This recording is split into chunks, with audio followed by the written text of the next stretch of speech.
Good day mga idol.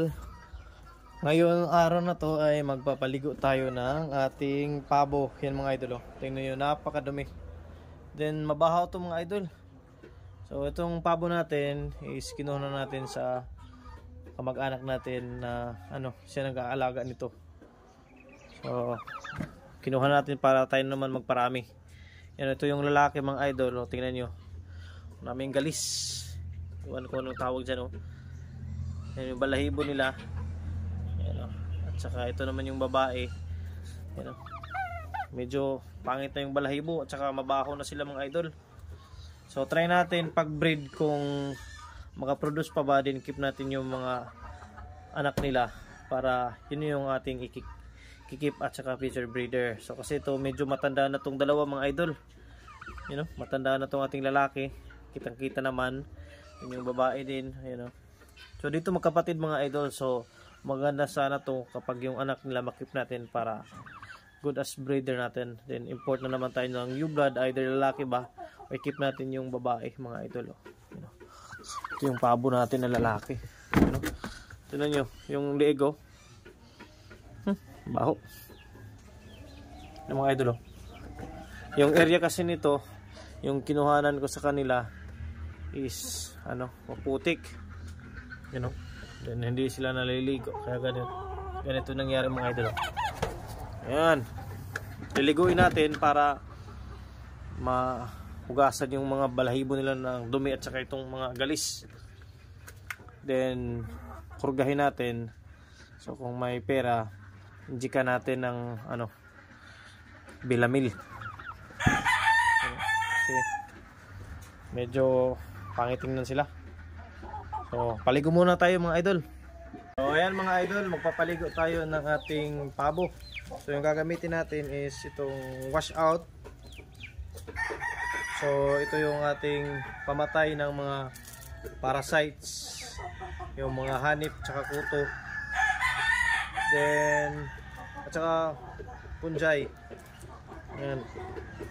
Then, ito naman yung sabon natin para bumula yung ating solution, yung tubig para mas kumapit sa balahibo. Prepare natin mga idol.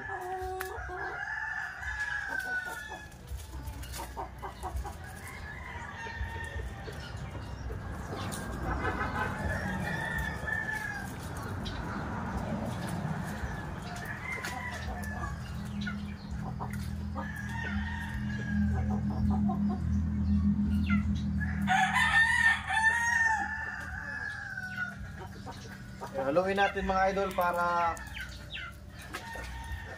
ma-distribute sa tubig yung shampoo at saka sabon.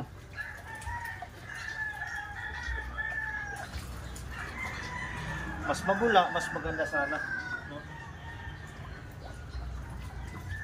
Ito yung gamit natin kasi malaki yung pabo. Ayan. Natin.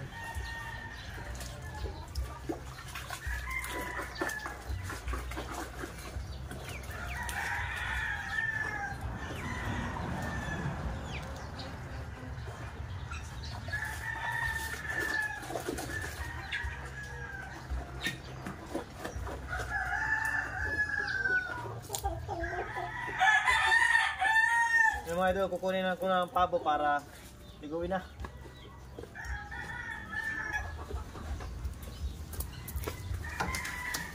Yan mga idol.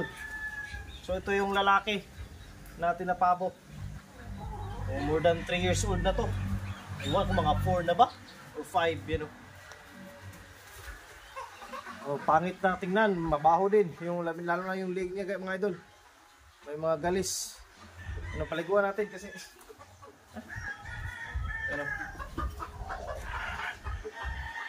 ito yung resulta mga idol kapag palagi tayo nagbebenta, wala tayong nakip. So, tsaga na lang tayo balik dito sa lalaki natin kasi mahal kasing pabo.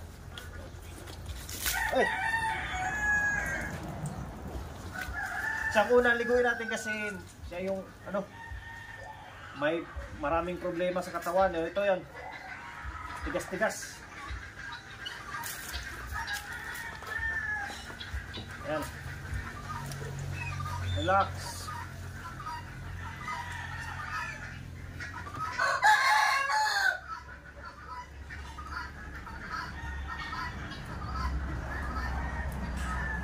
Ayan o. Para mga bulutong. Then pagkatapos na napapaligo mga idol, doon natin ilalagay sa range sa may Guinea Fowl. Doon na sila magstay. Then mamaya siguro or bukas pag makabili tayo ng pamurga, pupurgahin natin para mawala yung mga parasite sa loob ng kanilang katawan. Ito mga external lang to.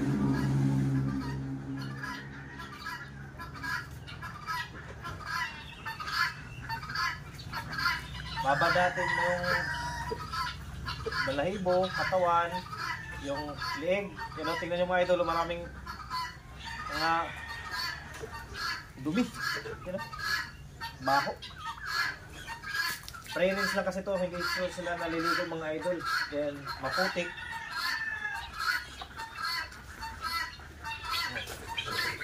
Kasi dito sa area ko, hindi naman masyado maputik kasi lang yung buhangin.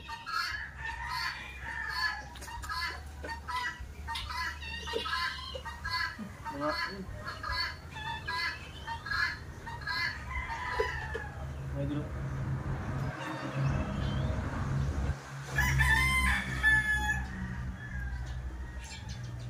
Parang nana. Sobrang tanda mo na. Try mo natin yung una yung balahibo. Ayan, paa. Ayan. Ayan, mga paa niya. Yung kabila naman.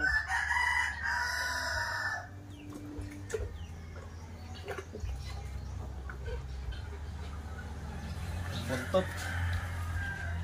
Down. Down mo.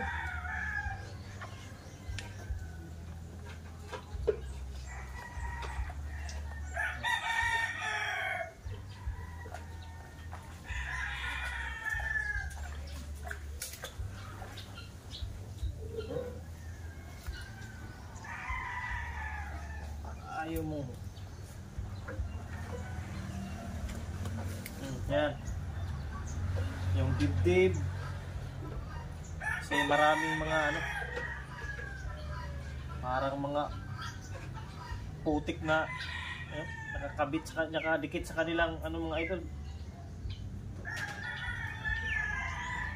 Balat. Yan.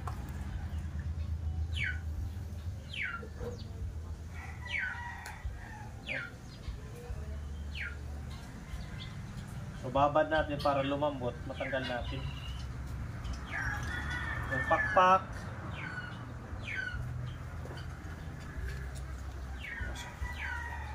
So yung pabo mga idol is nandun sa kanila mga more than a year. Ano? 2 years siguro, mga or almost 2 years. Yan.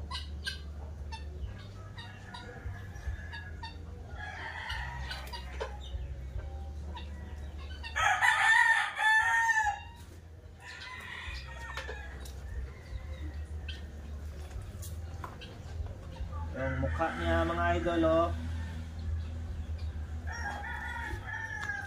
So yung babae medyo okay naman kasi di masyadong ganito. Kasi yung mga lalaki may marami talaga silang mga sa yung balat na excess sa, kalimutan ko anong tawag yun sa mukha nila. Yung mga kulubot-kulubot. Sila na kapag mature na yung pabo, yan, maraming mga kulubot mga idol.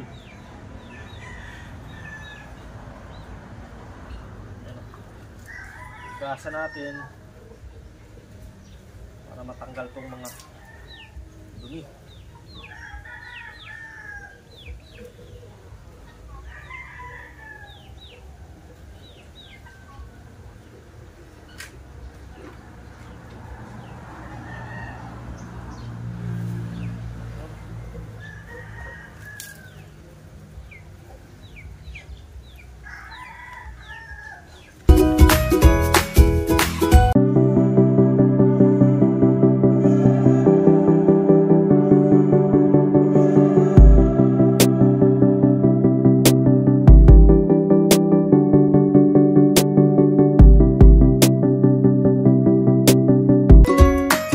At ayan mga idol, so ayan o, tuyo na yung ating mga pabo. So yung lalaki natin, so yung babae, tingnan nyo napakatanda na. Ayan yung mga balahibo mga idol. Medyo nag-improve na kumpara nung kanina, napakapangit yung balahibo nila. Then medyo mabaho ngayon, hindi na masyado. Ayan o, nagpupurma na yung lalaki. Ayan o. Yung ano lang sa kanya is marami nang wala siyang balahibo, yung mga idol, yung sa buntot niya. You know? Medyo naging okay naman tingnan, hindi na masyadong pangit. Lalo yung balahibo nila mga idol. At saka ito naman yung babae. Matatanda na to mga idol, more than 3 years old na to. Let's say mga 4 na siguro. O let's say ano, 4 to 5, yan o. Ito lang, try natin pag-breed kung makapaanak pa tayo din yung anak mga idol. Yan yung i-keep natin para pwede na natin silang papahingahin. Yan o. Yan. Sana makaparami tayo nito. Pabalik tayo sa pag-aalaga ng pabo mga idol. Yan. Tingnan nyo yung lalaki o, nag-forma na. Yan o. Kutok kutok kutok kutok kutok. Kutok kutok kutok kutok. Tingnan nyo yung paa. May mataas na yung tahid o. Yung tahid mga idol. Yung babae naman oh. So itong mga idol, hindi ito sila magkapatid. Iba-iba yung source nito. So kaya mas maganda natin ito paramihin kasi di sila mag-inbreed. Then yung anak nila pwede mag-keep tayo din, kuha tayo ng blood sa labas para di rin inbreed mga idol. Siguro kung babae, keep natin, or kung may lalaki isa, keep natin yung isang lalaki. So again mga idol, ito yung ating mga pabo from pagpapaligo natin kasi medyo pangit na sila until ngayon tuyo na. So update ko kayo sa susunod mga idol kapag nangitlong na itong ating babae, at saka hopefully sana no makapagparami tayo ulit ito. So nilagay ko na sila sa Guinea fowl enclosure mga idol kasi alam nyo na medyo same naman sila yung mga parang tingnan nyo parang pabo din. Yung ano lang, Guinea fowl is medyo talaga aggressive or territorial. Hinahabol itong mga pabo. Pero kailang masasanay din yung mga Guinea fowl natin sa ating pabo. So again, update ko kayo sa susunod mga idol. See you sa susunod vlog natin. Salamat sa panonood.